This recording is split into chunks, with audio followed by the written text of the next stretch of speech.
Okay, in this video, let's continue the discussion of section 3.1 functions.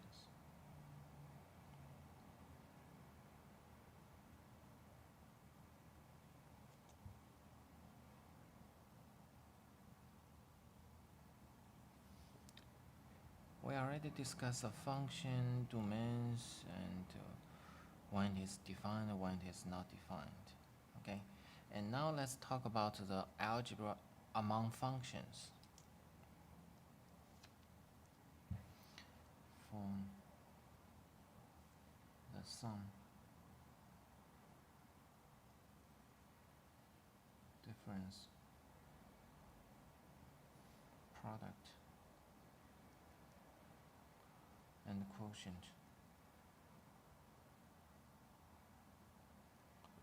of two functions.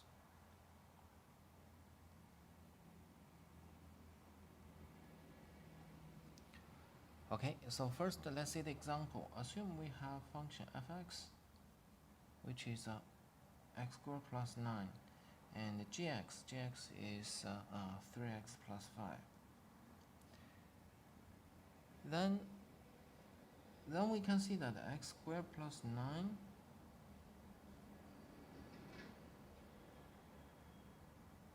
can plus 3x plus 5. You can add these two functions together, or you can add these two expressions together and form a new function. Okay, so you add these two expressions together and you get a new function, and this is considered as the sum of two functions.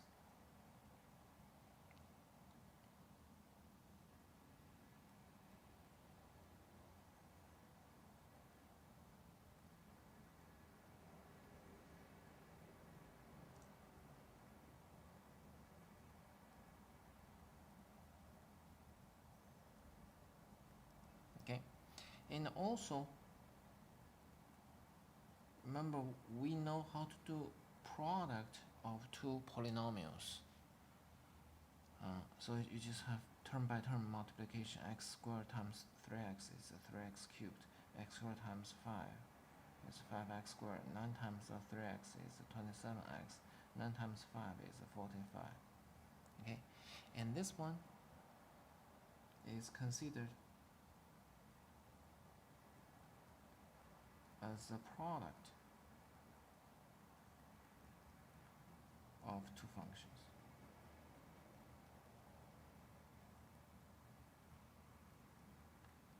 Okay, so that's like the starting point of the algebra. What is algebra?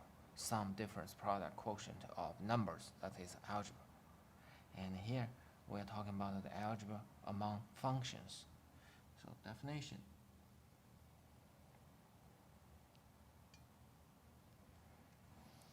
If f and g are functions,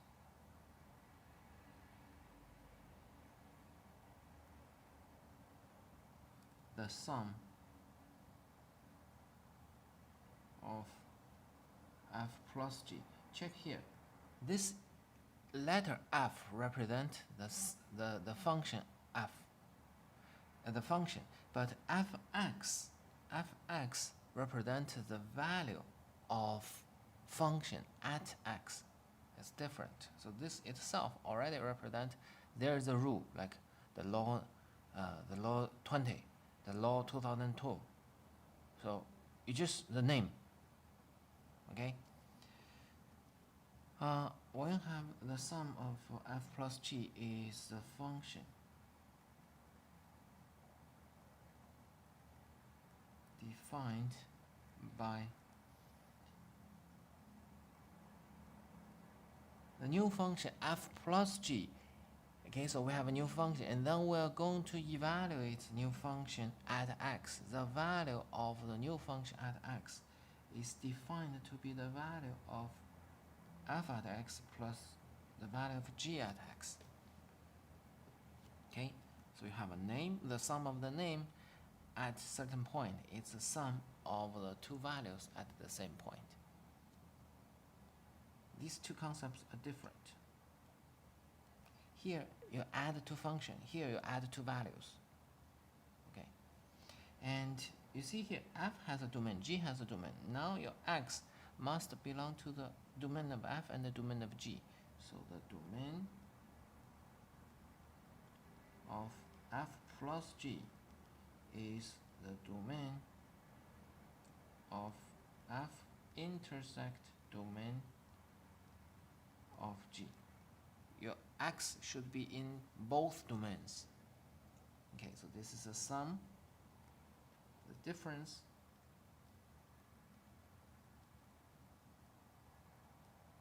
of f minus g is the function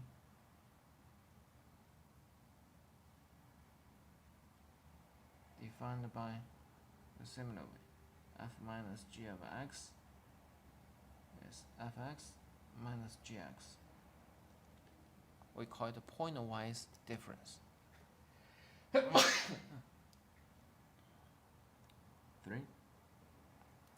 The product of f dot g is a function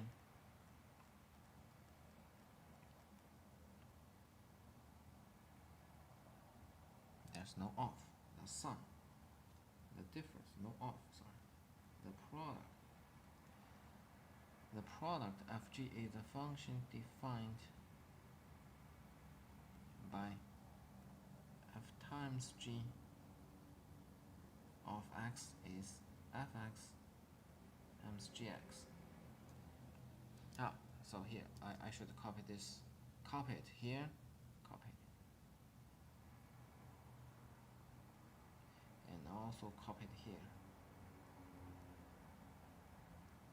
So whenever you see fx, gx appear together, then x should belong to the intersection of two domains. And for the quotient f over g is the function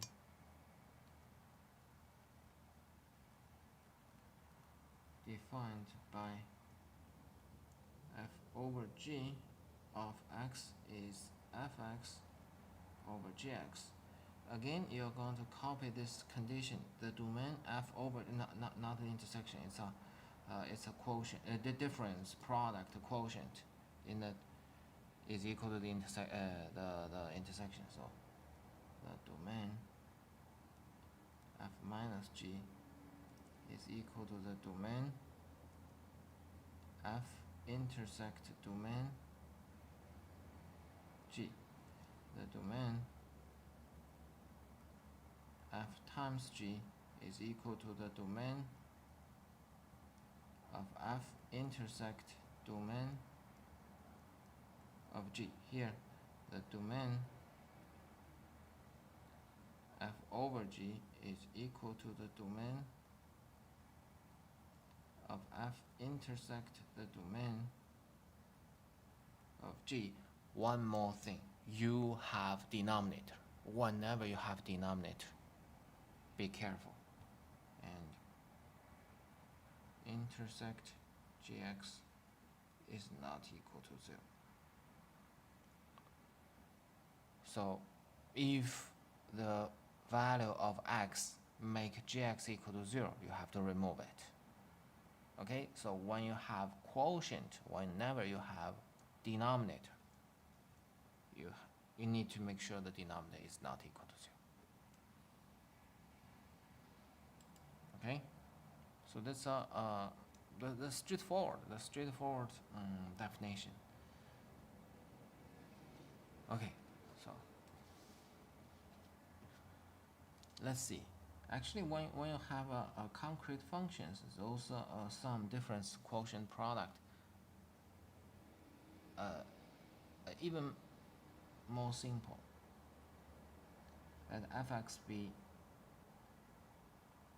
1 over x plus 2, gx be x over x minus 1.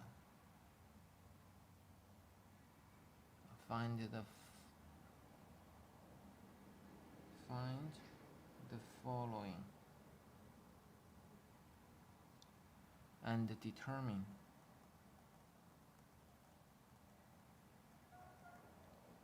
the domain. Okay, so first let's see f plus g of x. F plus g of x, well, let's just follow. It's fx plus gx. It's 1 over x plus 2 plus x over x minus 1. If we don't have any further target, this is good enough. There's no way, I mean, it's not necessary to simplify it.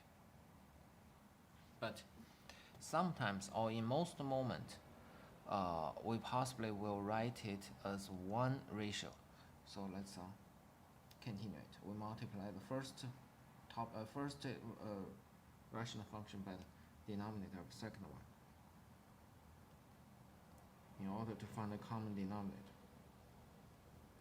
And second one, we multiply top and bottom by the denominator of the first one.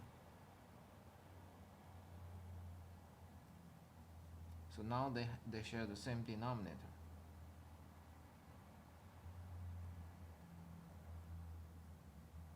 And you add them, so this is x minus 1 plus x squared plus 2x.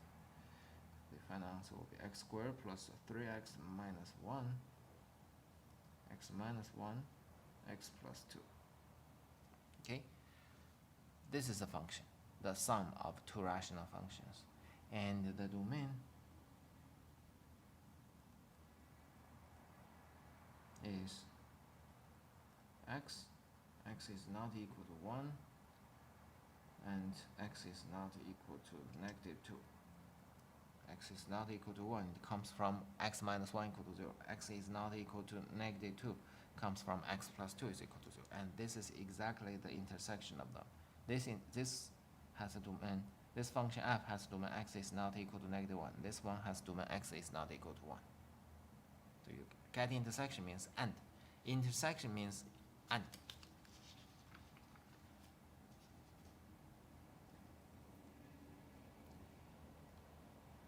Okay, so let's and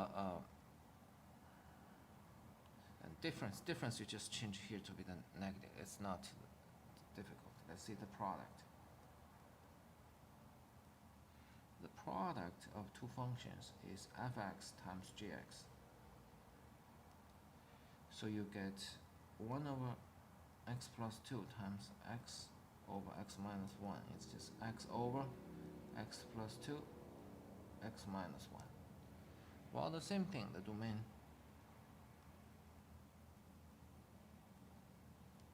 is x is not equal to 1 and x is not equal to negative 2. That's the domain. Okay, so now let's talk about the interesting part.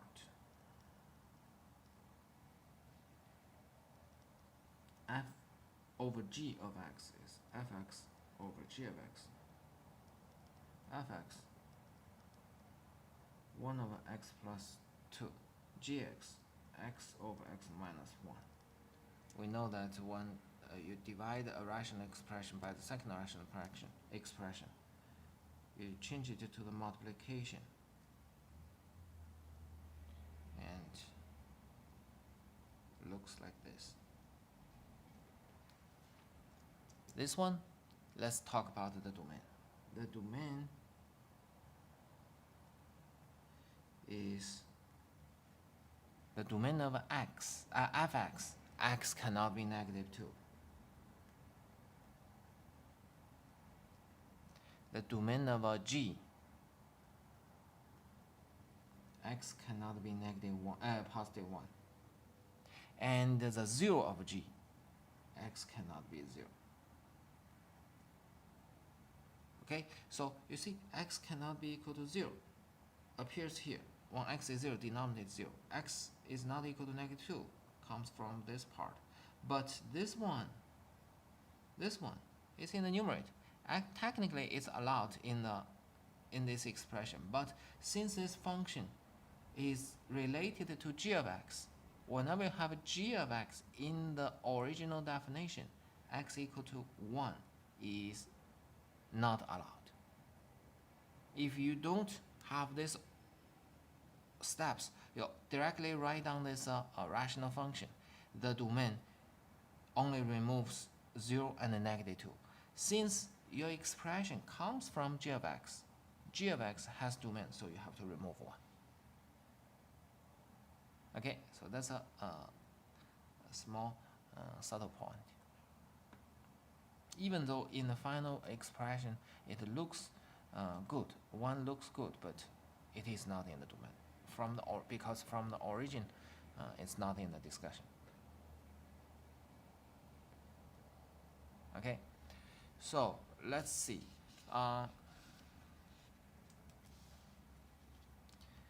In the on page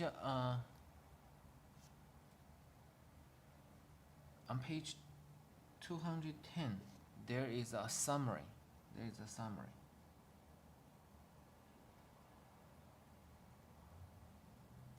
There's a summary. In the summary part, the 3 topics. One is a function. Function is a relation. It is a special relation.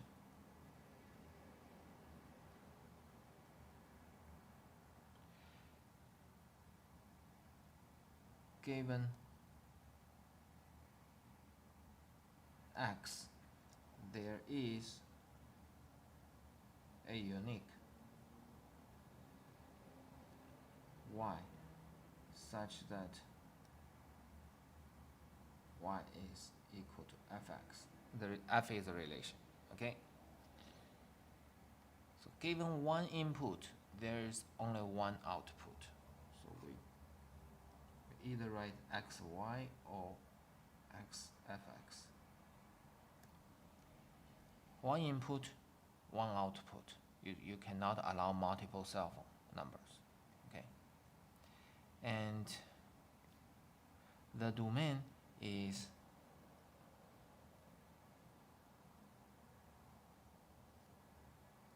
a set of all x. The range with whatever requirement from the special problem. So that's why we put the dots to represent. There's some some conditions about some conditions from the questions. The range is fx, all possible fx. X is in the domain.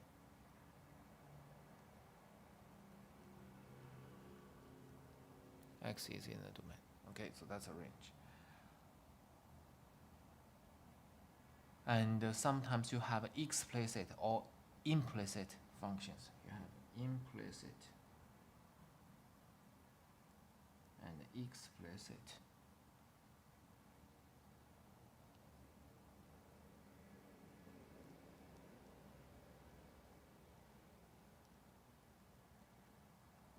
How do you determine the explicit function? How do you determine the implicit functions?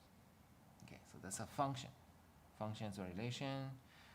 What is a function definition? Function has domain, has a range. How do you determine domain and range? And you have 2 ways to represent the function from the equation. Basically, this is come from the equation. You have implicit equation, implicit function and explicit function. Explicit function means y is on the left side, and certain expression about x on the right side. Given x, you do some operation, computation, you can directly find the y. Okay. Implicit means you have to do some algebra computation in order to solve for y. Okay. And the second part is unspecified domain.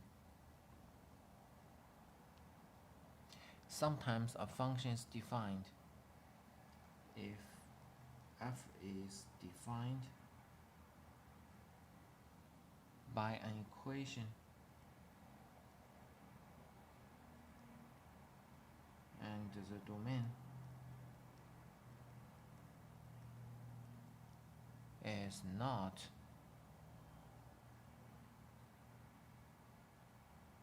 specified. domain is not specified, then the domain is taken to be the largest set of real numbers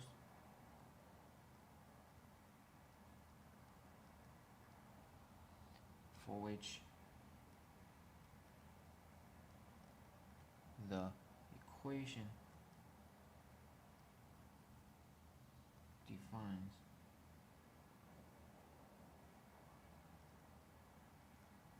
a real number.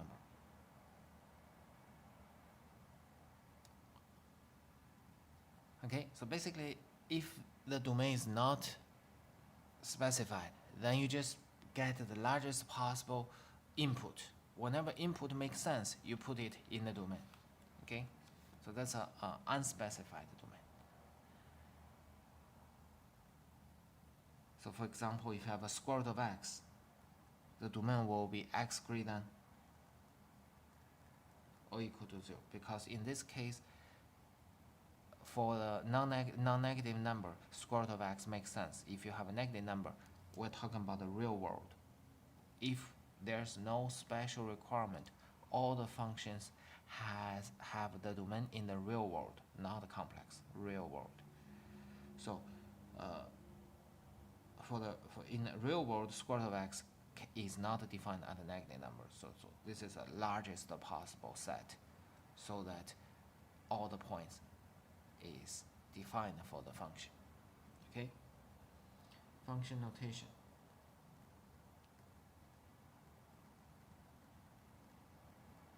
Function notation means this one. This is a function notation. Y is equal to fx.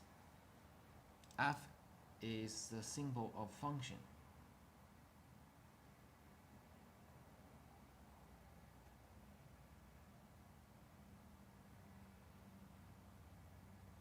It's kind of like the name of function, or the name of the law. And x is independent variable.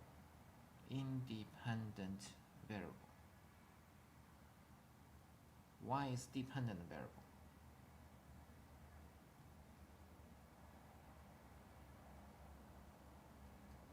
X is independent and Y is dependent. Okay? And Y is also called the image, or fx is called the image, is the image. Sometimes you call value of the function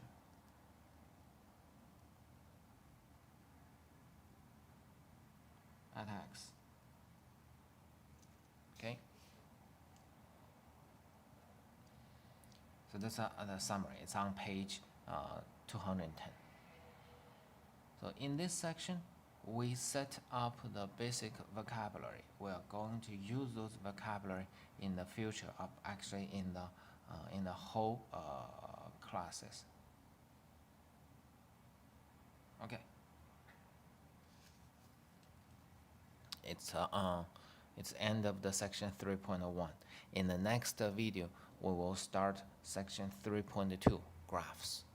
I finish this video and start with another video. Thank you.